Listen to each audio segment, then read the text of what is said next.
चलो भाई बातें बंद।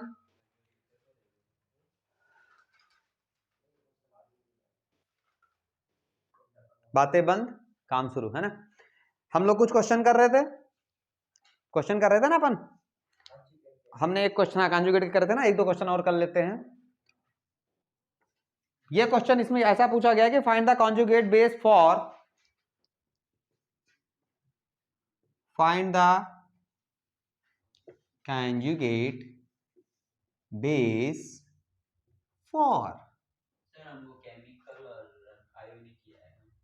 ये क्या आयोनिक कौन सा चैप्टर है भाई? अच्छा एक ही चैप्टर आएगा, ये दो ही आएंगे इस चैप्टर से। तो और है ही क्या इस चैप्टर में भाई? केमिकल खत्म हो गया, आयोनिक चल रहा है, और ये खत्म हो जाएगा, चैप्टर खत्म हो जाएगा। अभी पीएच बाकी है, अभी तुम्हारा 3 टॉपिक बाकी है। हाँ buffer, find the conjugate base for, पहला H2S, कौन सा इक्विलिब्रियम छोटा है? इक्विलिब्रियम जीओसी के बाद दूसरा सबसे बड़ा चैप्टर है। जीओसी भी इतना बड़ा नहीं है, अगर जीओसी को जीओसी की तरह पढ़ाया जाए। ये तो जीओसी मैं पढ़ाता हूँ 1 महीना, अलग बात है, पर जीओसी को जीओसी की तरह पढ़ाया जाए तो जीओसी भी बड़ा नहीं है, ये जितना बड़ा है, ठीक है ना। H2S नंबर 2, नंबर 2 बोल भाई बोल, खायल मोल HS माइनस, और तीसरा HCN। अपने को क्या बताना है इसका बेटा? कॉन्जुगेट, कॉन्जुगेट बेस बताना है। कॉन्जुगेट बेस बताना है तो हाइड्रोजन निकाल लेने का, एसिड बनाने का तो हाइड्रोजन डाल देने का। डिपेंड करता है क्या बनवाया जा रहा है आपसे, कॉन्जुगेट बेस बनवाया जा रहा है, कॉन्जुगेट एसिड बनवाया जा रहा है। बात समझ में आई नहीं आई? चलो अब ध्यान देना, इसमें से हाइड्रोजन निकालने का तो HS-1 लगाने का, इसमें से हाइड्रोजन निकालेगा तो S-2 लगाने का, इसमें से हाइड्रोजन निकालने का तो CN-1 लगाने का। फिर अब सेम क्वेश्चन आपको दिया जा सकता है कि find the conjugate base for, ना conjugate acid for, find the conjugate acid for, पहला question number 1, HPO4 2 minus, HPO4 2 minus, फिर NH3, दूसरा NH3 अमोनिया रे, number 3 SO4 2 minus, SO4 2 minus. इसके क्या बताने हैं मुझे? कॉन्जुगेट एसिड बताना है। अगर हमको कॉन्जुगेट बेस बनाना होता है तो हम क्या करते हैं, हम उसमें से H को निकाल लेते हैं। अगर हमको कॉन्जुगेट एसिड बनाना होता है तो उसमें क्या करते हैं, हम उसमें H को डाल देते हैं। ओके समझ आया? फिर से ओके ठीक है। तो हमें क्या बनाना था, अगर हम यहाँ पे कॉन्जुगेट बेस बनाना था, हमने H निकाल लिया, हमें यहाँ पे कॉन्जुगेट एसिड बनाना है तो हम H को डाल देंगे, H को डाल देंगे, माइनस को निकाल देंगे, तो H2PO4 1 माइनस हो जाएगा। अब सुना, ये NH4 1 प्लस आ जाएगा, और ये हो जाएगा SO4H लगाएंगे, 1 माइनस लगा देंगे, 1 का निकाल लेंगे, ये बन गए इसके कॉन्जुगेट एसिड। तो किसी का अगर जीवन में तुम्हें कॉन्जुगेट एसिड बनाने के लिए बोला जाएगा तो तुम क्या करोगे? अगर जीवन में कॉन्जुगेट एसिड बनाने के लिए बोला जाएगा तो आप उसमें H को डाल दोगे। अगर जीवन में कॉन्जुगेट बेस बनाने के लिए बोला जाएगा तो आप उसमें से H को निकाल लोगे। बोलो समझ आई बात? क्लियर हुआ? चलें आगे, चल भाई आगे चलते हैं। हे भगवान, अब बात करते हैं लिमिटेशन। ये अपन क्या पढ़ रहे हैं? ब्रोंस्टेड लॉरी कंसेप्ट पढ़ रहे हैं ना, ब्रोंस्टेड लॉरी थ्योरम पढ़ रहे हैं ना। सब कुछ हो चुका था कल, सिर्फ यही इतना बाकी था कि ये छोटे सा क्वेश्चन कैसे करेंगे, और दूसरा ये बाकी था कि इनकी लिमिटेशन क्या था। इनकी कुछ खास लिमिटेशन है नहीं, इनकी लिमिटेशन कुछ खास है नहीं। तो क्या लिमिटेशन है? क्या एकदम लिमिटेशन है? लिमिटेशन ये है कि ब्रोंस्टेड लॉरी ने जो बातें प्रोटॉन पे बताई, इन्होंने प्रोटॉन से बताई ना बातें, जो बातें प्रोटॉन से बताई, दुनिया आज की दुनिया उसको इलेक्ट्रॉन से समझने लगी है। बस यही इनकी ड्रॉबैक में आ गया, क्योंकि जब ये प्रोटॉन से समझते थे तो कुछ चीजों को ये न्यूट्रल समझ बैठे। जैसे BF3 के बारे में ये कुछ नहीं कह सकते थे, याद कर लो ये नाम, BF3 ऐसा नाम है जब तक केमिस्ट्री चलेगा तब तक ये अड़ंगा डालता रहेगा, हर जगह एक्सेप्शन में कूदेगा BF3, ठीक है ना। ये ऐसा कंपाउंड है साला कि हर जगह कूद के आ जाएगा और एक्सेप्शन बन के ही आएगा, सबसे बड़ी बात तो ये है, ठीक है ना। चलो अब ध्यान दें, ध्यान देते हैं। तो इनकी लिमिटेशन वैसे कुछ है नहीं, पर अपन अगर हम डालना चाहें एक आध पॉइंट तो बस यही लिख सकते हैं, ठीक है ना। क्या लिख सकते हैं? It can not explain the acidic nature of the following compound. Limitation of Bronsted Lowry, Lowry spelling सही है क्या? लॉरी थ्योरम या कंसेप्ट जो भी बोलो, इसमें इंक डालना है यार। चलो लिमिटेशन क्या है? पहला, he cannot explain the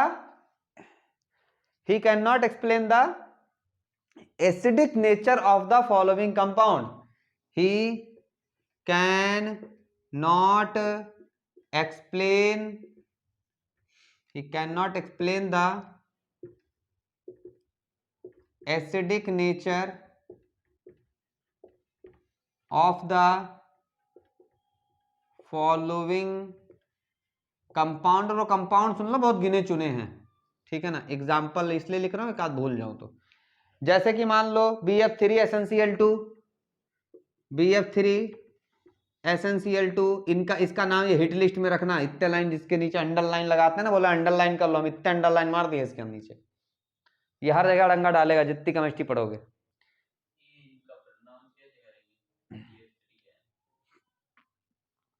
क्या? बोरॉन ट्राई फास्फोरस ऐसे बोल सकते हो, कोई दिक्कत नहीं है। एसन तो तुम्हारा वो होता है ना, टिन। FeCl3, इनको ऐसे याद रखोगे ज्यादा खुश रहोगे जीवन में। FeCl3 और Ni, ठीक है। दूसरा इनकी लिमिटेशन क्या थी? इनकी लिमिटेशन नंबर 2 थी कि he can not explain the basic nature of the carbonyl ion. He can not explain the basic nature of the carbonyl group, यानी CO वाला बनता था ना कार्बोनिल, उसकी बेसिक में तुम नहीं जानते हो तो 12th में है। ये कार्बन, इसमें कार्बन डाइऑक्साइड ना है, ये कार्बोनिल है। कार्बन डाइऑक्साइड ये कार्बन मोनोऑक्साइड ये है। और ये कैसा है? दोनों में कुछ अंतर है, O, ठीक। उसमें दोनों बड़े बड़े, इसमें दोनों एक C0 ना है, ये C छोटा O है, ठीक है ना। तो भाई कार्बोनिल ग्रुप का तो ये मतलब एक लिमिटेशन याद रखो, लिमिटेशन इसकी पूछी नहीं जाएगी, बस जानते रहो कि क्या क्या लिमिटेशन। इन्होंने BF3 के बारे में कुछ नहीं कहा था, इसकी एसिडिकपन के बारे में कुछ नहीं कहा था, क्योंकि ये चीजें प्रोटॉन से समझ रहे थे। अब इसके बाद जो नया थ्योरी आएगा वो आएगा Lewis concept of electron theory.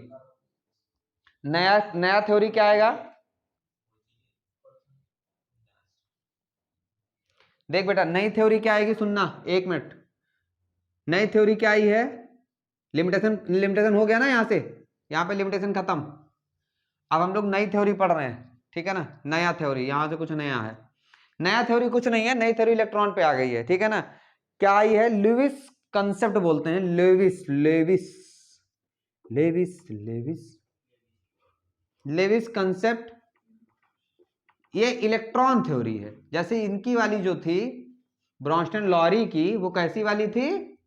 Proton वाली थी। और ये कौन सी वाली है? इलेक्ट्रॉन वाली है। तो अब इन्होंने बोला कि इलेक्ट्रॉन एसिड, वहां पे क्या था, वहां पे क्या था? एसिड कौन था जो इलेक्ट्रॉन प्रोटॉन का डोनर था? यहां पे है कि acid are those which are electron acceptor. Acid, इन्होंने बोला acid are those which are electron acceptor. Acid वो होंगे जो इलेक्ट्रॉन एक्सेप्ट कर रहे होंगे, ठीक है। Base are those which are electron donor. Base are those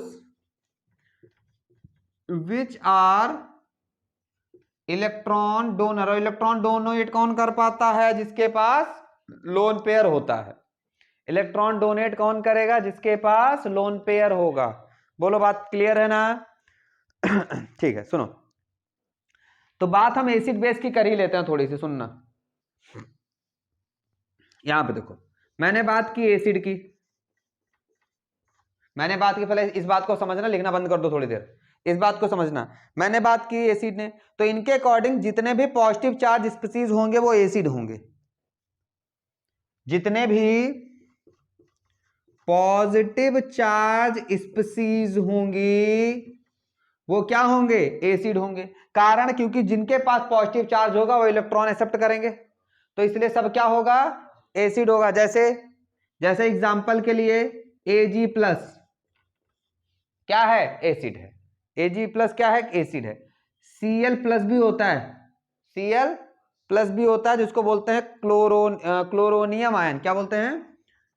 chloronium ion. आगे पढ़ोगे, चलो। Cl प्लस हो सकता है, H प्लस हो सकता है, ये तो होता ही है, जानते ही हो। H3O प्लस इसी का दूसरा भाई है, इसमें कुछ बताने नहीं है। तो यानी कि जिसके पास भी पॉजिटिव चार्ज होगा, इसने बोले कि वो क्या है? एसिड होंगे। बात समझ में है? जिसके पास भी पॉजिटिव चार्ज होगा वो क्या है? एसिड होगा। अब बात करते हैं न्यूट्रल स्पीसीज की। ये बात बहुत गौर से सुन लो। न्यूट्रल स्पीसीज एसिड वो होंगे जिनके पास इलेक्ट्रॉन की डिफिशियंसी होगी। न्यूट्रल स्पीसीज वो एसिड होंगे जिनके पास इलेक्ट्रॉन की डिफिशियंसी होगी, कमी होगी, तो उनको इलेक्ट्रॉन चाहिए होगा। क्लियर है ना? तो भाई जैसे कि BF3, ठीक है ना? मतलब न्यूट्रल स्पीसीज में वो एसिड होंगे which has what? Deficiency of electron, जिनके पास इलेक्ट्रॉनों की डिफिशियंसी होगी। जैसे कि मैं क्या बताना चाह रहा हूं, एग्जांपल लूंगा, उसके माध्यम से समझिए आप। जैसे मैंने लिखा BF3, तो BF3 क्या है? एसिड है। कारण कैसे है? देखो, B इसका स्ट्रक्चर कुछ ऐसा बनता है, F बात समझे? तो देखो, एक electron, 2 electron, 3 electron, 4 electron, 5 electron, 6 electron. कितने इलेक्ट्रॉन? 6। ऑक्टेट के लिए कितना चाहिए? 8। ऑक्टेट कंप्लीट है ना? इसको इलेक्ट्रॉन चाहिए? हाँ, चूंकि इसको इलेक्ट्रॉन चाहिए इसलिए ये क्या है? एसिड। अब ये सच में एसिड है क्या BF3? ये तो हम भी जानते नहीं, इसको बोलते हैं लुईस एसिड। लुईस के हिसाब से एसिड है। Ag प्लस क्या एसिड है? Ag प्लस क्या एसिड है? एसिड थोड़ी, एसिड लुईस एसिड है। कौन सा एसिड है? लुईस एसिड है। समझ रहे हो? आगे बात की जाएगी आपसे कि लुईस एसिड है, लुईस बेस है, तो तुम समझ जाना कि ये कहानी लुईस थ्योरी से चली आ रही है, यहां से तो शुरुआत हुई है। अब इसके आगे बहुत बार बोला जाएगा लुईस एसिड, बहुत लुईस बेस, ठीक है ना? तो ये क्या लुईस एसिड है? नहीं, सॉरी, लुईस एसिड है। हाँ, क्या सच में एसिड है? ना। कौन सा एसिड है? Lewis acid. क्यों है? क्योंकि इसके पास इलेक्ट्रॉन की डिफिशियंसी, इसको इलेक्ट्रॉन चाहिए। इधर आओ, देखो, क्या ये सच में एसिड है? ना।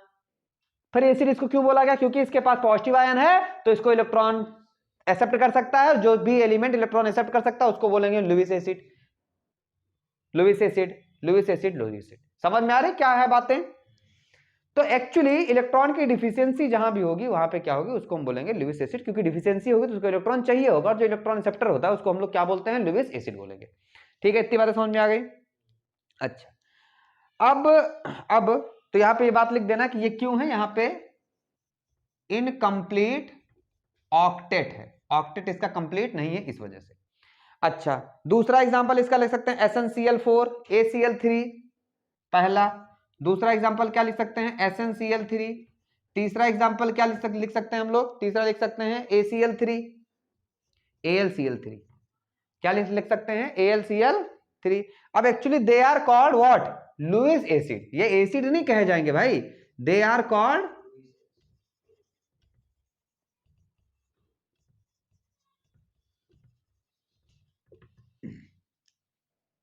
चलो एक बार इसको क्विक रिवीजन लो फटाफट। लुईस एसिड क्या होता है? लुईस एसिड आर मतलब those which accept the electron, ठीक है ना। लुईस एसिड क्या होता है? Those which accept the electron are called Lewis acid, those which donate the electron are called Lewis base. Lewis acid का मतलब सच का एसिड नहीं होता है। लुईस एसिड का मतलब उसको किसी भी तरीके से इलेक्ट्रॉन को एक्सेप्ट कर रहा है। इलेक्ट्रॉन एक्सेप्ट करने के उसके पास दो तरीके हो सकते हैं। इलेक्ट्रॉन एक्सेप्ट करने का पहला तरीका होता है कि उसके पास पॉजिटिव चार्ज हो, तो अगर पॉजिटिव चार्ज होगा तो वो इलेक्ट्रॉन को एक्सेप्ट कर सकता है। इलेक्ट्रॉन एक्सेप्ट करने का दूसरा तरीका होता है कि उसके पास ऑक्टेट कंप्लीट ना हो, इलेक्ट्रॉन की डिफिशियंसी हो, तो इलेक्ट्रॉन की डिफिशियंसी के केस में उसको इलेक्ट्रॉन की रिक्वायरमेंट होती है, तो उनको हम बोलेंगे लुईस एसिड। ये सच का एसिड नहीं है, ये किसके अकॉर्डिंग एसिड है? लुईस के। दूसरा, इलेक्ट्रॉन को एक्सेप्ट करने के लिए पॉजिटिव चार्ज अगर होता है तो वो इलेक्ट्रॉन को एक्सेप्ट कर सकता है। इनके अकॉर्डिंग जो भी कंपाउंड इलेक्ट्रॉन को एक्सेप्ट कर सकते हैं वो सब क्या है? लुईस एसिड है। अब बात करेंगे किसकी? बेस की। तो शायद से ये पूरी कहानी समझ में। बेटा बॉन्ड बना रहा है पर इसके पास इलेक्ट्रॉन की कमी है ना, इसका ऑक्टेट कंप्लीट नहीं है। या ऑक्टेट कंप्लीट करना चाहेगा पर नहीं करना चाहेगा, मतलब है ना इलेक्ट्रॉन की कमी यहां पे, ये चीज।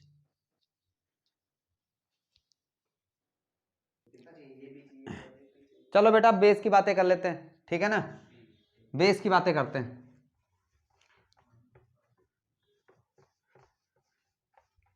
एनसीईआरटी के जितने क्वेश्चन होते जा रहे हैं आपसे वो करते जाओ, क्योंकि 70 क्वेश्चन कोई सॉल्व ना कराएगा, ठीक है ना। उसमें से कुछ ही क्वेश्चन फंसेंगे, बाकी हो जाएंगे। हाँ बेटा, है ना। चलो चलो अब बात कर ले, जैसे हमने एसिड की बात की, किसकी एसिड की बात की?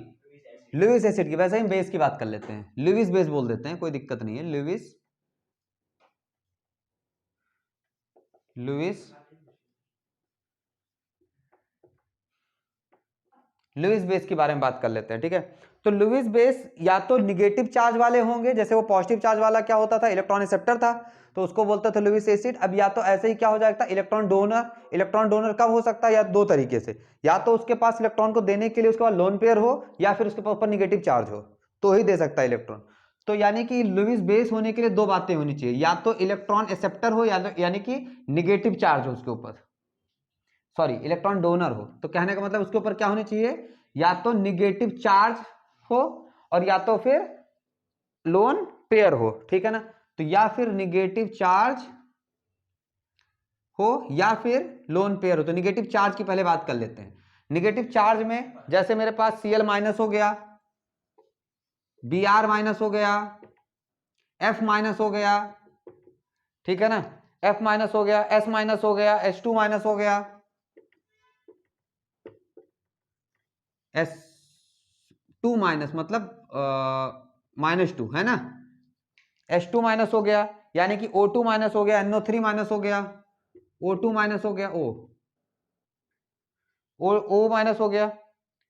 अब O के ऊपर दो माइनस होते हैं, मैं दो लगा दे रहा हूं, ठीक है। O के ऊपर दो माइनस, ठीक है। O2 माइनस हो गया, फिर जैसे कि मेरा NO3 माइनस हो गया, NO3 दो माइनस होगा, और इसके पास H ले आएंगे तो HNO3 एक माइनस हो जाएगा। बात समझ आ रही है बातें? हाँ भैया, इसके ऊपर 2 माइनस लिख सकते हो, ये 2 माइनस हो गया, इसके ऊपर एक माइनस, सॉरी इसके ऊपर एक माइनस होता है, और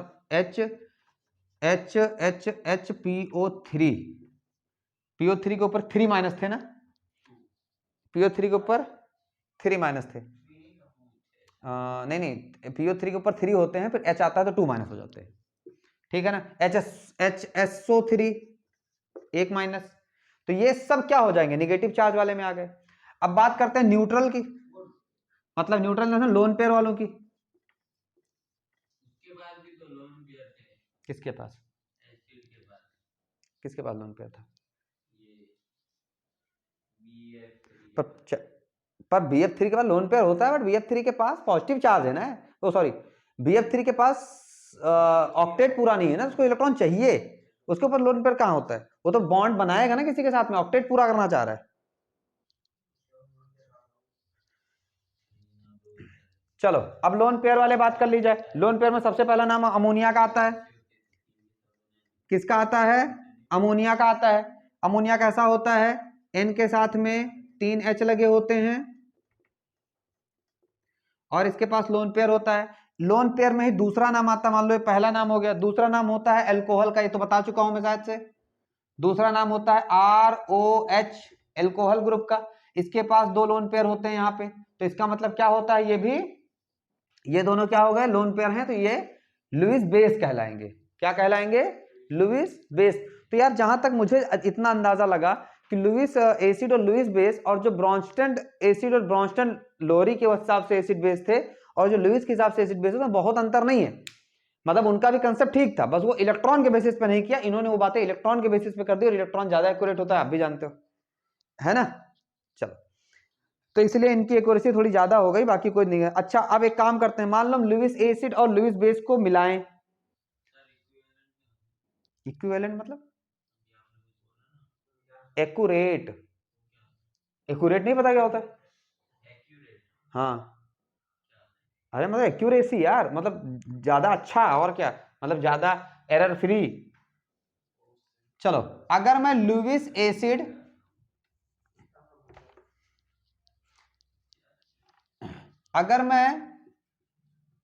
लुईस एसिड और प्लस लुईस बेस को मिलाऊं, तो किस तरीके से मिलता है ये ध्यान रखना। जरूरी नहीं हर बार ऐसे ही मिलेंगे, हर तरीके का अलग अलग कंसेप्ट होगा, अपना अपना फंडा होगा। जैसे मैं BF3 मैं किसको किसको मिला रहा हूं, BF3 और प्लस NH3 को। NH3 मेरा लुईस बेस है और BF3 मेरा लुईस एसिड है, ये बात हम कर चुके हैं। तो एक्चुअली कैसे मिलते हैं पता है, ये इनका मतलब मिलन होता कैसे है, सुनो। B के पास 3F लगे होते हैं, ये 3F लगे हैं, और इसके पास इलेक्ट्रॉन की डिफिशियंसी है। इसके पास क्या है, इलेक्ट्रॉन की डिफिशियंसी है, ठीक है। पर इसके पास वैकेंट डी ऑर्बिटल है, जिसमें इलेक्ट्रॉन को रख सकता है, ये वैकेंट डी ऑर्बिटल। अभी ये सब बातें धीरे धीरे सुनते रहो, ठीक है ना। जब ऑर्बिटल पढ़ाऊंगा एस ब्लॉक वो तो बताऊंगा वैकेंट डी ऑर्बिटल क्या है, ठीक है ना। इसके पास वैकेंट डी ऑर्बिटल होता है, तो इसके पास वैकेंट डी ऑर्बिटल होता है। अब हमारी बात कर लेते हैं अमोनिया की। अमोनिया के पास 3H हमारे ऐसे जुड़े होते हैं, कोवेलेंट बॉन्ड बना रहे होते हैं, और इसके पास लोन पेयर है। तो ये करता क्या है, ये बेसिकली ये लोन पेयर इसको दे देता है, पूरा का पूरा इलेक्ट्रॉन, पूरा लोन पेयर शेयर कर देता है। ऐसे देखो, एक तो शेयरिंग ये होती है कि भैया तुम भी लो हम भी लें, इसमें ये कहानी नहीं है, ये पूरा का पूरा लोन पेयर इसको दे देगा कि तुम यूज करो, टेंशन मत लो, लेकिन वो है हमारा ही, अधिकार इसका ही है। तो ऐसे में जो बॉन्ड बनता है, इसको, इस बॉन्ड को बोलते हैं बेटा कोऑर्डिनेशन बॉन्ड। कौन सा बॉन्ड, कोऑर्डिनेशन बॉन्ड बोला जाता है। क्या हमेशा लुईस एसिड और लुईस बेस जब भी मिलेगा तब कोऑर्डिनेशन बॉन्ड बनाएगा, आंसर है नहीं, हमेशा ऐसा नहीं होगा, पर ऐसा भी हो सकता है। तो आप जानते रहो कि कोऑर्डिनेशन बॉन्ड किसको बोलते हैं, ठीक है ना। जैसे Na और कार्बोनिल जब हमारे ऐड होते हैं, निकल क्या था, याद करो, एसिड था, निकल लुईस एसिड था, और प्लस कार्बोनिल CO, अगर हमारे ये ऐड होते हैं 4CO, तो हमारा बनता है कोऑर्डिनेट कंपाउंड बनता है, जो कि क्लास 12 में पढ़ोगे। इनको बोलते हैं लिगैंड। अब इन सबसे बहुत दूरी बना के रखो, ये सब क्या होते हैं, इनको बोलते हैं लिगैंड। और ये बन जाता है मेरा सेंट्रल एटम। क्या बन जाता है, सेंट्रल एटम। पर ये सब बातें कहाँ की कर रहा हूं मैं, क्लास 12 की कर रहा हूं, तो उससे अपने को अभी लेना देना नहीं है। तो कुछ कंपाउंड ऐसा बनता है, NiCO4 ऐसा बनता है। ये इस ऐसे कंपाउंड में जहां पे 2 ब्रैकेट लगा दिए जाते हैं, उनको कोऑर्डिनेट कंपाउंड बोलते हैं। क्या बोलते हैं, कोऑर्डिनेट कंपाउंड बोलते हैं। इनकी कुछ अलग ही केमिस्ट्री होती है, कोऑर्डिनेशन केमिस्ट्री पढ़ेंगे क्लास 12 में, एक चैप्टर है, ठीक है ना। तो ऐसे कंपाउंड को बोला जाता है कोऑर्डिनेट कंपाउंड। चूंकि यहां पे क्या हो रहा होता है, CO अपना हर लोन पेयर Na को दे रहा होता है, इसलिए हर तरफ से CO से कैसा बॉन्ड बनता है, कोऑर्डिनेट, ऐसे ऐसा कुछ बॉन्ड बनता है। ये यहाँ पे जो बन रहा है वो बेसिकली कुछ ऐसा बन रहा है, Na और चारों CO ऐसे पीछे ऊपर लग जाएंगे, और सब क्या करेंगे, अपना लोन पेयर ऐसे ही देंगे सेंट्रल मेटल एटम को। तो ये जो बॉन्ड बन रहा है, इस बॉन्ड को क्या बोलते हैं, अभी अभी बताया था, कोऑर्डिनेट बॉन्ड बोलते हैं। तो जरूरी नहीं कि कोऑर्डिनेट बॉन्ड हर बार बने, पर कोऑर्डिनेट बॉन्ड कुछ इस तरीके से बनता है। बात समझ में आई नहीं आई, क्लियर हुआ, बोल भाई, ठीक है ना। तो यार इसका मतलब इसके पास लोन पेयर होना चाहिए, इसके पास लोन पेयर होता है, सबके पास लोन पेयर होता है, वही लोन पेयर तो ही देगा ना यार।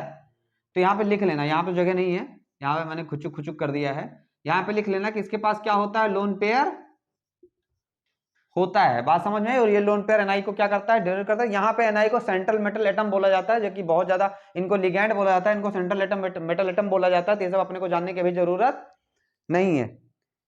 चलो अब ये चीज अगर हो जाए तो अब बात करते हैं आयोनाइजेशन कांस्टेंट की। नोट करो इसको फटाफट, फिर आयोनाइजेशन कांस्टेंट की बात करें। नोट कर लिया?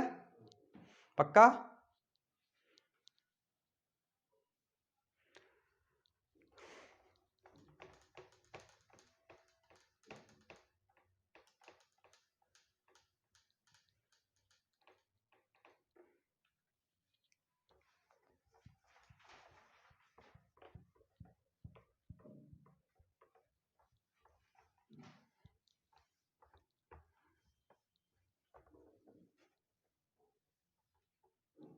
चलो देखो, हम बात करेंगे आयोनाइजेशन कांस्टेंट की, ठीक है?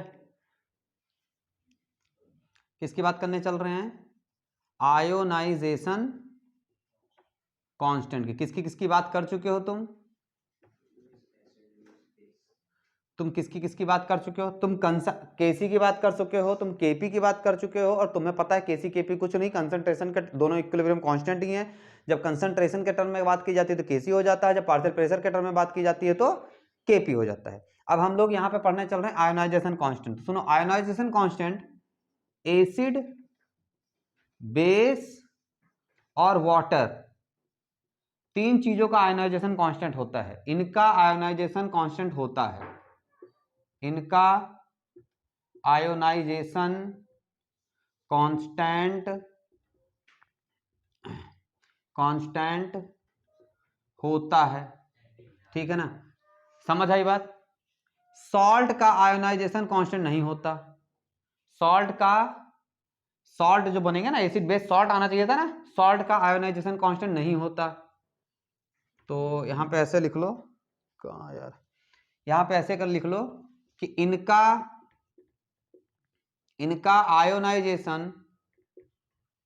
आयोनाइजेशन कांस्टेंट नहीं होता है। तो क्या होता है?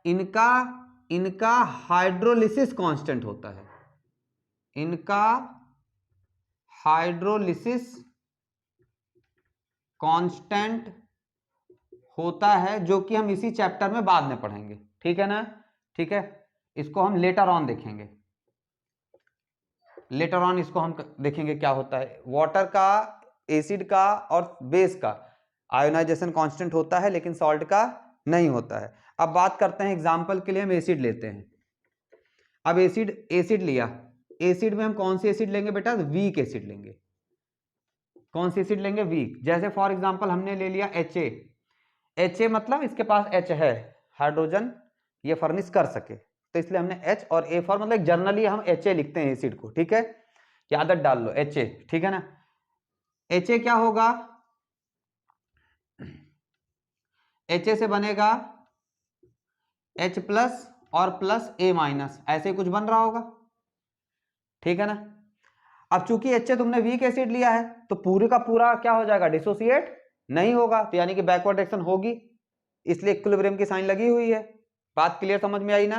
अब अगर मैं बोलता कि इसका इक्विलिब्रियम कांस्टेंट निकालो, क्या बोलता मैं?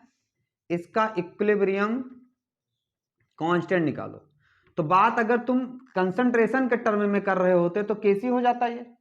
केसी बराबर क्या होता? H plus A minus upon H, यही होता है कि नहीं होता? अब सुनो, जब यही केसी निकलता तो केसी ही तुम्हारा क्या हो जाएगा? केसी ही तुम्हारा के ए हो जाएगा। अब K A ionization constant for acid, K ही क्या हो जाए? K B base ionization constant for base. बात समझ में आई? तो केसी बिकम के ए व्हेन डिसोसिएशन किसका हो रहा हो? एसिड का। ये बात समझ में आ गई? तो अब यहां पे बात लिख दो कि यही चीज क्या हो जाएगा? यही चीज क्या हो जाएगा? केसी ही क्या हो जाएगा? के हो जाएगा। तो ये बात यहां पे ऐसे लिख लो कि केसी ही बिकम्स, मतलब K C becomes K A when dissociation of acid का डिसोसिएशन हो इनटू आयंस में, और इनको कहा जाता है ionization constant of acid, called ionization constant for acid. इनको हम क्या बोलेंगे? आयोनाइजेशन कांस्टेंट फॉर केसी बोलेंगे। बात यहां तक समझ में आ गई?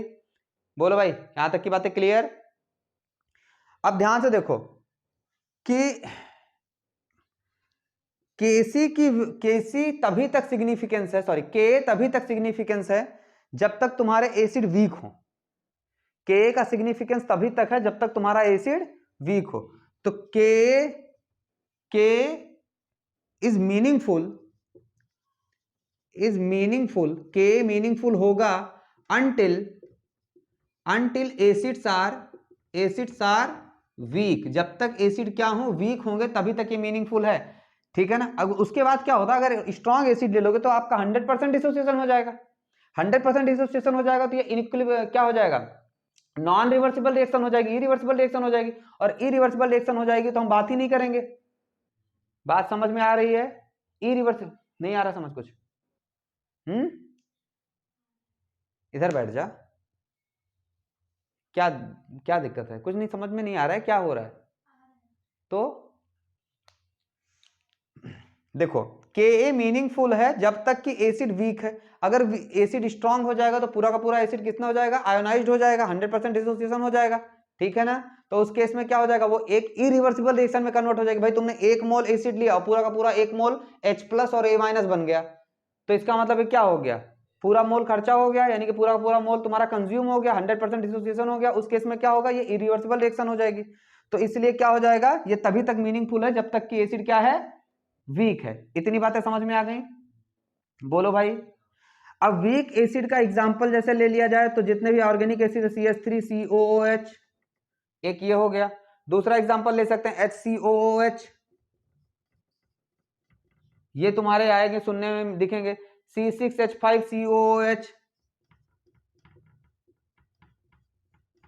ये आएगा। और क्या हो सकता है? HF हो सकता है, HCN हो सकता है, HF हो सकता है, HCN हो सकता है, ETC, एक्स्ट्राज। बात समझ में आई? H2S हो सकता है। बात समझ में आई? बात क्लियर हुई? यहां तक की जितनी बातें बताई वहां तक समझ में आया नहीं आया? बोल भाई, यहां तक की बातें समझ में आई? अब सुनो, मैंने ये बोला कि के का तभी तक सिग्निफिकेंस है जब तक कि क्या हो जाए? ये एसिड क्या हो? वीक हो। मान लो थोड़ी देर के लिए एसिड स्ट्रांग है, मैं लो यहां समझा दे रहा हूं। अगर स्ट्रांग एसिड ले लेते तो क्या होता? स्ट्रांग एसिड ले लेते, मान लो HCl एक स्ट्रांग एसिड है, तो वो पूरा H+ और Cl- में 100% डिसोसिएशन हो जाता। 100% क्या हो जाता? डिसोसिएशन हो जाता। ये बात समझ में आई? अब 100% डिसोसिएशन हो जाता तो क्या हो जाता? ये एक इरिवर्सिबल रिएक्शन बन जाती। इट इज इरिवर्सिबल रिएक्शन हो जाती, और इरिवर्सिबल रिएक्शन का कोई भी इक्विलिब्रियम कांस्टेंट होता ही नहीं। फॉर एग्जांपल के लिए मान लो इसके इनिशियल मोल रहे हो इसका 1, तो ये 0 रहा होगा शुरू में। ठीक है ना? और जब इसका 100% डिसोसिएशन हो जाएगा तो एट इक्विलिब्रियम पे ये 0 हो जाएगा और ये 1 बन जाएगा, पूरा का पूरा कन्वर्ट हो जाएगा। ये बात समझ में आई? तो अगर आपसे यहां पे बोला जाएगा कि इसका इक्विलिब्रियम कांस्टेंट लिखो, तो इक्विलिब्रियम कांस्टेंट क्या लिखते तुम बताओ जरा मुझे? के बराबर क्या लिखते हैं? ये चीज नोट कर लेना, ठीक है ना? मैं अलग कर दे रहा हूं। के बराबर क्या हो जाता है? H+ Cl-। अरे के बराबर क्या है? एक्चुअल में KC ही है, पर के जब एसिड के बारे में बात होती है तो के हो जाता है, और नीचे क्या हो जाता? HCl। अब HCl का कंसंट्रेशन इक्विलिब्रियम पे कितना होगा? 0। तो के कितना हो जाएगा? आइडियली तो के को हो जाना चाहिए इनफाइनाइट। भाई नीचे 0 आ जाएगा तो इनफाइनाइट हो जाएगा, पर एक्चुअली इनफाइनाइट नहीं हो सकता। हम ये बोल सकते हैं कि स्ट्रॉन्ग एसिड का जो के होता है वो बहुत लार्ज होता है। स्ट्रॉन्ग एसिड का के इनफाइनाइट ना बोल करके हम बोलेंगे, क्योंकि यार 100% डिसोसिएशन हम बोलते जरूर हैं, लेकिन 100% डिसोसिएशन किसी चीज का होता नहीं। तो जब 100% डिसोसिएशन नहीं होगी तो थोड़ा तो बचेगा, चाहे 0.001 ही बचे, तो ये चीज इन्फिनिटी ना हो करके ये चीज बहुत लार्ज हो जाएगी। ये बात समझ में आई? तो हम बोलेंगे के, ये इंपॉर्टेंट है, भले छोटे से पॉइंट में लिख रहा हूं लेकिन ये है इंपॉर्टेंट, के is large for strong acid, for strong acid. अच्छा मैं अगर एक बात बोलूं कि इसका मतलब कि जिसका के जितना ज्यादा वो एसिड उतना स्ट्रॉन्ग, ठीक है ना। तो के, ये बात यहां लिख दूं मैं, नोट, नोट, ठीक है ना, जिसका के जितना ज्यादा, ठीक है ना, उसका वो उतना स्ट्रॉन्ग एसिड। तो के की वैल्यू, द वैल्यू ऑफ के, या ऐसे बोल दो, के जितना ज्यादा जो एसिड होगा वो स्ट्रॉन्ग, जो उसकी स्ट्रॉन्गनेस होगी वो उतनी ज्यादा, एसिड स्ट्रॉन्ग उतना ज्यादा जितना के ज्यादा। ये बात समझ में आई? ये बात इंपॉर्टेंट है, भले मैंने कोपचे में लिखी है ये सारी बातें, पर इंपॉर्टेंट है। बात समझ में आ गई? क्लियर है ना? यहां तक नोट करो। बनाया है भाई, मिला नहीं है, फिर से निकाला है इसको काट वाट के कहीं से, छोड़ दे, ये सब कहां से निकाला है, सब ये सब बातें डिस्क्लोज करने वाली नहीं है।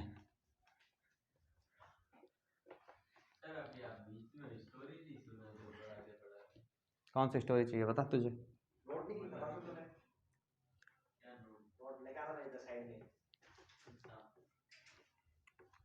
चलो कोई बात नहीं, फिर लिख दूंगा।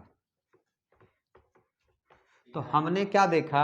हमने ये देखा कि अगर हम स्ट्रॉन्ग एसिड ले लें, अगर हम स्ट्रॉन्ग एसिड ले लें, ये क्या है इसका अगर हमने देखें कि हमने अगर स्ट्रॉन्ग एसिड ले लिया, स्ट्रॉन्ग एसिड, तो स्ट्रॉन्ग एसिड में हमने एग्जांपल लिया HCl का, HCl क्या बन जाएगा? H plus plus Cl minus में बन जाएगा। फिर हमने बोला कि इसका 100% अगर डिसोसिएशन होता है, इसका 100% डिसोसिएशन होने की वजह से ये क्या हो जाएगा? इरिवर्सिबल रिएक्शन हो जाएगी, इरिवर्सिबल रिएक्शन हो जाएगी, और इरिवर्सिबल रिएक्शन का इक्विलिब्रियम कांस्टेंट नहीं होता है, यही बताया मैंने। फिर मैंने ये बताया कि HCl जो होता है वो HCl जो होगा, जैसे एग्जांपल दिया, मान लो H प्लस है और Cl माइनस है, अगर ये 1 मोल था शुरू में तो ये 0.0 मोल हो जाएगा इनिशियल। फिर मैंने बोला एट इक्विलिब्रियम, इक्विलिब्रियम में पूरे के पूरे 0 मोल हो जाएंगे, ये 1 हो जाएगा। तो इस हिसाब से K मेरा क्या आना चाहिए? K मेरा आना चाहिए H प्लस Cl माइनस और अपॉन HCl। ये बात समझ में आ गई? फिर मैंने बोला HCl का कंसंट्रेशन इक्विलिब्रियम पे 0 रखोगे तो K कितना हो जाएगा? K लगभग इन्फिनिटी हो जाएगा। अब चूंकि एग्जैक्टली 0 ये नहीं होता है, 100% डिसोसिएशन बोला जरूर जाता है पर 100% डिसोसिएशन होता नहीं है, ये वैल्यू बहुत छोटी हो जाती है, तो उसके वजह से K क्या हो जाएगा? बहुत लार्ज हो जाएगा। K क्या हो जाएगा? वेरी लार्ज हो जाएगा। ये बात समझ में आई? अब अगर K बहुत लार्ज हो जाएगा तो हम बोल सकते हैं कि यहां से हमने को एक पॉइंट मिल जाएगा। क्या मिल जाएगा? पॉइंट ये है कि सबसे पहले कि अब हम क्या स्ट्रॉन्ग एसिड की बातें करेंगे इक्विलिब्रियम में? नहीं, क्योंकि 100% डिसोसिएशन हो जाता है, इक्विलिब्रियम नहीं आ रहा है। तो हम बोलेंगे क्या कि पहली बात कि Ka for strong acid is not discussed in this chapter.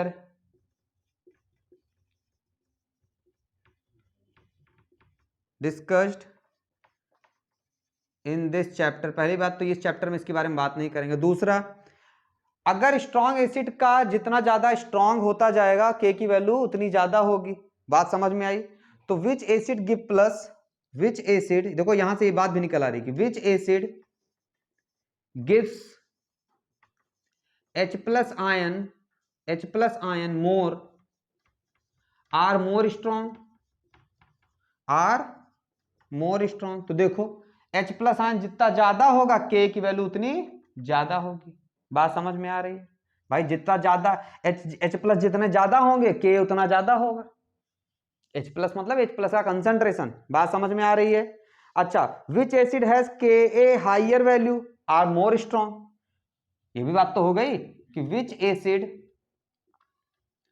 Has higher value of Ka,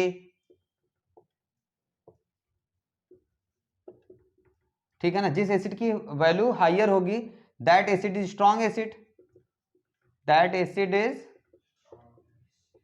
strong acid. कहने का मतलब Ka की वैल्यू जितनी बढ़ाते जाओगे स्ट्रॉन्गपन ऑफ द एसिड, मतलब स्ट्रॉन्गपन या स्ट्रॉन्ग एसिड की जो स्ट्रेंथ होगी वो उतनी ज्यादा बढ़ती जाएगी। ये बात समझ में आई? बोल भाई, क्लियर है ये बात? अच्छा, एक बात और है कि Ka does not depend upon the initial concentration. जैसे भाई K नहीं डिपेंड करता तो K ही तो Kc है और Kc ही K है। K ही Kc है। जब बात हमने K की जब हम कंसंट्रेशन के टर्म में करने लगे तो वो Kc हो गया, और जब Kc को ही हमने एसिड के डिसोसिएशन के लिए बात करने लगे तो वो K हो गया। अपने लिखा ना कि Kc is becomes K when dissociation of acid takes place. अच्छा, तो हम ये बात बोल सकते हैं कि जो K है does not depends upon the initial concentration of acid. Acid जो तुमने शुरू में लिया डिसोसिएशन के लिए उसके इनिशियल कंसंट्रेशन पे डिपेंड नहीं करेगा, ये सेट होके K उसी वैल्यू पे आएगा जिस पे आ रहा था। ये बात समझ में? K does not depend on the initial concentration. K जो है वो इनिशियल कंसंट्रेशन पे डिपेंड नहीं करेगा, यानी इनिशियल कंसंट्रेशन तुम शुरू में कितना भी लो, शुरू में तुमने 1 मोल लिया होगा तो भी इक्विलिब्रियम कांस्टेंट उसी पे आएगा K, और तुम शुरू में 100 मोल लोगे इस HCl के तो भी उसी पे आएगा। शुरुआत में तुमने कितने मोल लिए हैं इस पे डिपेंड नहीं करेगी K की वैल्यू। ये बात मैं बार बार कई बार एग्जांपल देके समझा चुका हूं। क्लियर है? नहीं समझ आया? नहीं आया है तो पीछे देखना, क्लियर हो जाएगा। नहीं आएगा तो पूछ लेना। बताया हुआ है ना, K किस पे डिपेंड करेगा? जिस पे K डिपेंड करता रहा होगा। K depends upon the temperature. K temperature पे डिपेंड करेगा, ठीक है ना? K टेम्परेचर पे डिपेंडेंट होगा, तो K डिपेंड्स अपॉन द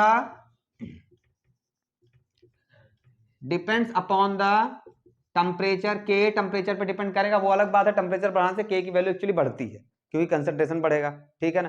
तो as you increase the temperature जैसे जैसे बढ़ाओगे K की वैल्यू क्या होगी? बढ़ेगी, और जितनी K की वैल्यू बढ़ेगी, हम जानते हैं एसिड की स्ट्रांगनेस उतनी ज्यादा बढ़ेगी। इसका मतलब जितना टेम्परेचर बढ़ाओगे आयोनाइजेशन उतनी ज्यादा बढ़ेगी। टेम्परेचर जितना बढ़ाओगे आयोनाइजेशन उतनी ज्यादा बढ़ेगी, जितनी ज्यादा आयोनाइजेशन बढ़ेगी H प्लस का कंसंट्रेशन उतना ज्यादा बढ़ेगा, H प्लस का कंसंट्रेशन जितना ज्यादा बढ़ेगा K की वैल्यू फिर उतनी ज्यादा बढ़ेगी। इसलिए मैंने बोला है कि टेम्परेचर बढ़ाने से K की वैल्यू बढ़ती है।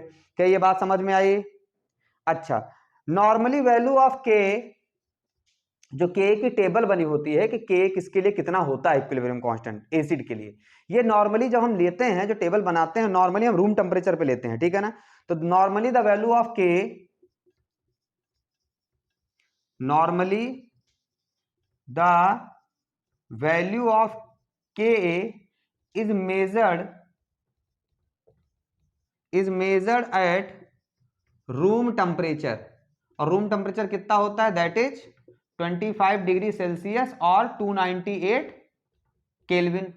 ठीक है, बोलो भाई समझ में आई इतनी बातें? अब इतनी बातें अगर समझ में आई तो एक क्वेश्चन यहां पे ले लिया जाए छोटा सा समझने के लिए। जैसे मैं क्वेश्चन ले रहा हूं, arrange the order of increasing acidic character. Arrange the order of, जगह है कहीं? छोड़ो ये क्वेश्चन बाद में करेंगे, पहले नोट करो इतना फटाफट। इतना इतना तो सब नोट ही किए थे ना यार, यही इतना तो नोट करना है ना, फटाफट नोट करो।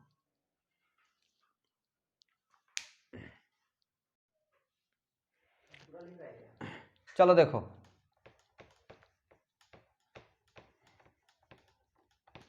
इतनी बातें K की समझ में आ गई है ना? देखो यहां से ध्यान रखना कि K की वैल्यू जितनी ज्यादा एसिड की स्ट्रांगनेस उतनी ज्यादा।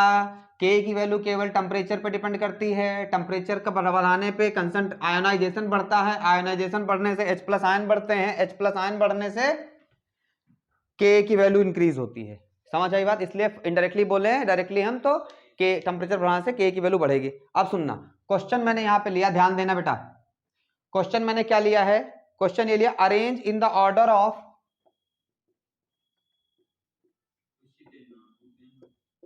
बाद में नोट करना, पहले इधर देखो। Arrange in the order of acidic character, arrange in the order of, arrange in the increasing order of acidic character, arrange in the increasing order of acidic character, acidic character की increasing order में हमें इसको arrange करना है। हम तुम्हें दे रहे हैं HF और हम तुमको दे रहे हैं HCN और हम तुमको दे रहे हैं CH3COOH, CH3COOH और हम तुमको दे रहे हैं HNO2 नाइट्रस एसिड।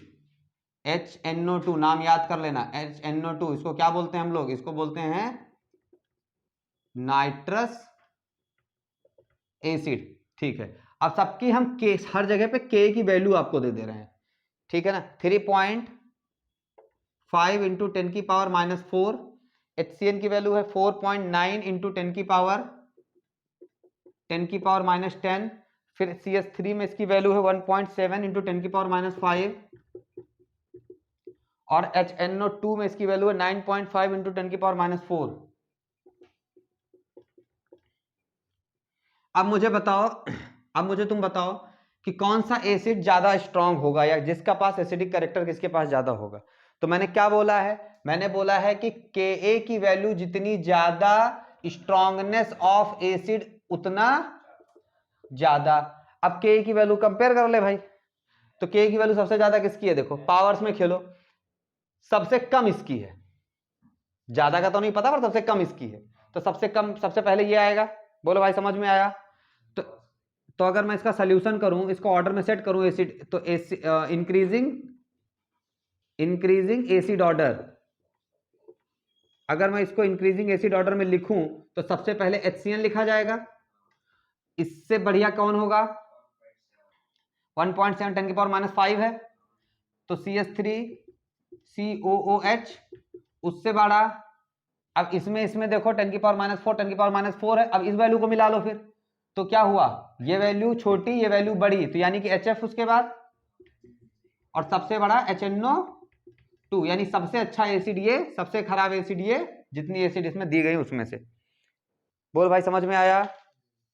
अच्छा, यानी कि अब तुम्हें अगर इतनी बातें समझ में आ गई तो तुम्हें K समझ में आ गया होगा ठीक से, कि K किस किस पे डिपेंड करता है, K कैसे कैसे होता है, K क्या होता है, आयोनाइजेशन कांस्टेंट फॉर एसिड होता है। अब सिमिलरली हम पढ़ने चल रहे हैं ionisation constant of base.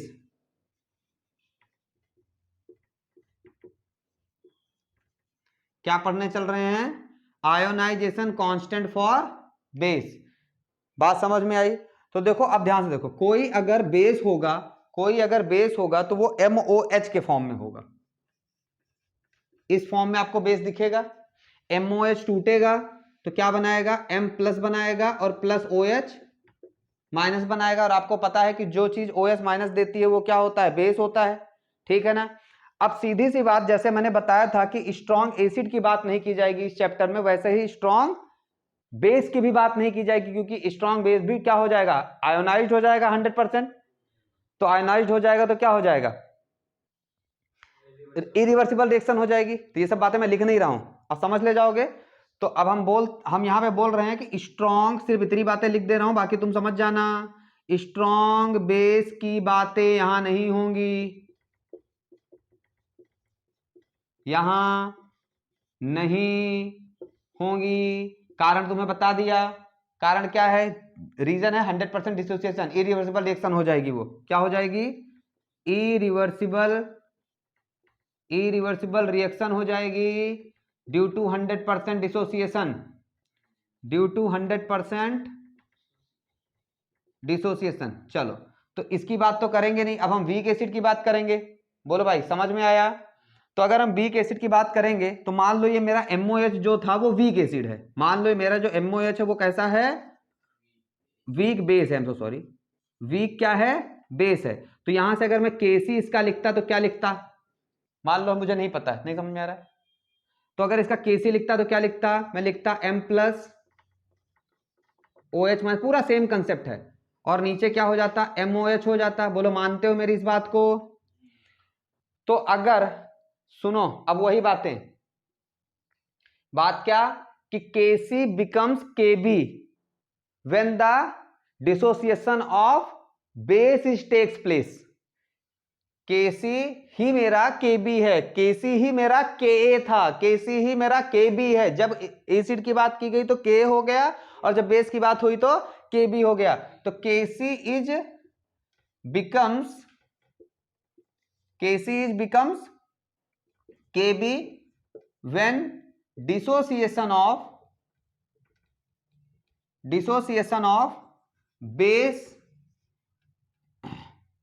is takes place into ions। किस में कन्वर्ट हो जाएगा बेस? जब आयंस में कन्वर्ट हो जाएगा।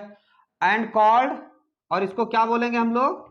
Called ionization constant of base. क्या बोलेंगे? Called ionization constant of base.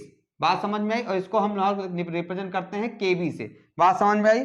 तो केबी भी मेरा क्या हो जाएगा? केबी ही मेरा हो जाएगा केसी, यानी ये जो केसी था वही केबी बन गया, और ये हो जाएगा, कुछ अलग नहीं है बेटा के और केबी, केसी ही था। जब बात एसिड और बेस की करने लगते हैं तो के ए और केबी बोलने लगते हैं, एसिड को के और बेस को केबी। अब सुनो,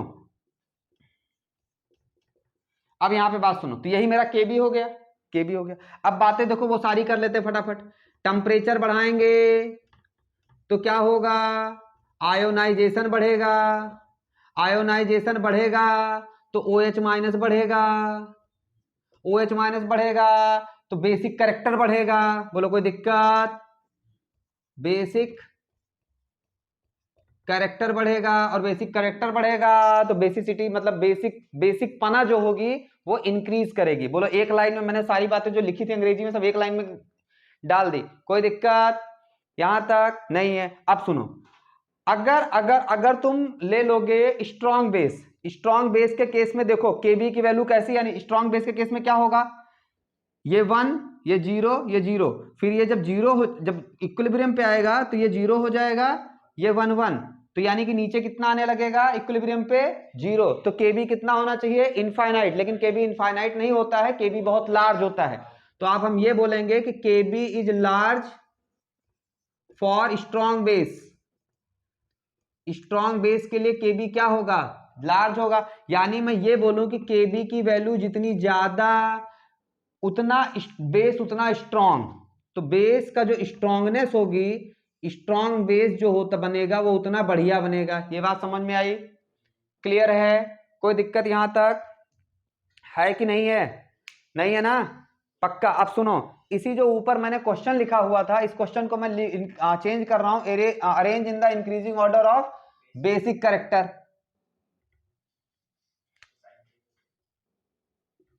बेसिक कैरेक्टर में, और ये जो नंबर्स थे इन नंबर्स को चेंज कर रहा हूं,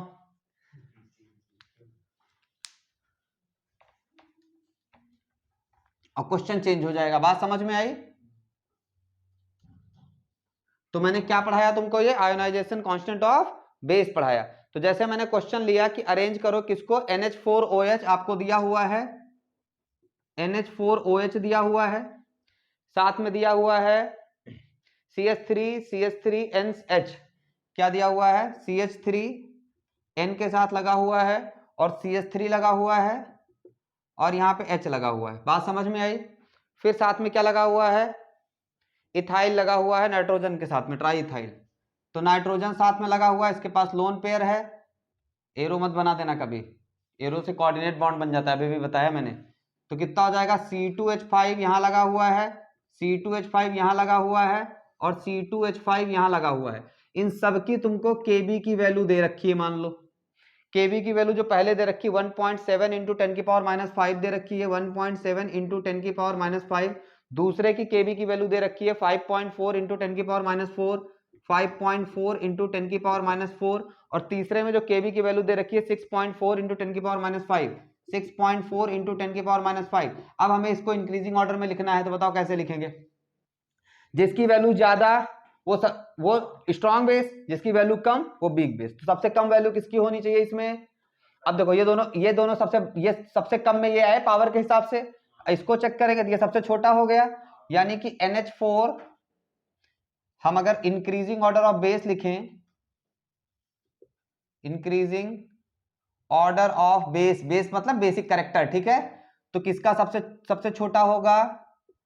NH4OH। फिर इससे बड़ा किसका होगा? इसका होगा। इसको कैसे लिखेंगे हम? इसको लिखेंगे C2H5 ट्राई और ऐसे लिखेंगे। बात समझ में आई?